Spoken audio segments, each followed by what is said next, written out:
Okay, I just beat Pokemon Ultra Sun's post game, and I think it's fair to say that the protagonist of that Gen 7 game, Ultra Sun and Ultra Moon, are probably the strongest protagonist.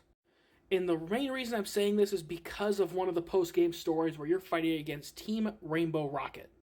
Now, for those that either don't play Pokemon or haven't played the post game of Ultra Sun or Ultra Moon before, Rainbow Rocket is an interdimensional team consisting of bad guys from alternate realities.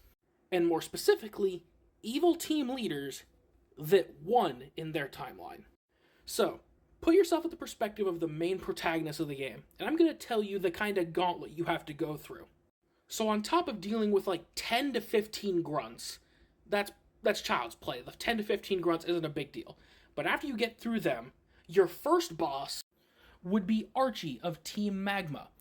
And keep in mind, every one of the bosses I show here has 5 Pokemon. And you'll notice the last one, every boss here that I'm about to say has the box legendary of their respective series.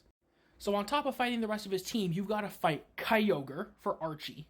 Then once you beat Archie, you've got to fight Maxie, where he has his team, and Groudon.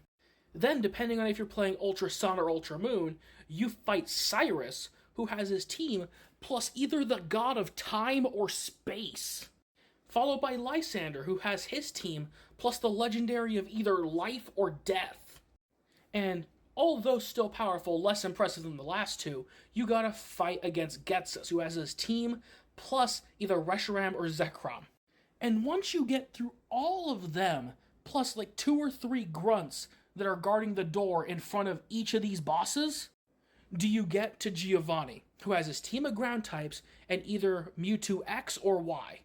I genuinely can't think of another boss gauntlet in a mainline Pokemon game where the protagonist had to go through all of this in what was at most maybe an hour or two in universe.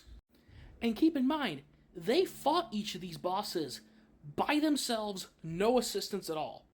Oh, and do I have to mention that prior to you even fighting this boss in the main story, before you even get to the Elite Four, you had to fight against Necrozma, a literal dragon god alien thing that can absorb light from entire worlds to power itself.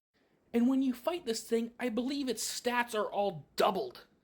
Necrozma in that fight is so powerful that one of the most common go-to strats of winning is to just Toxic Stall.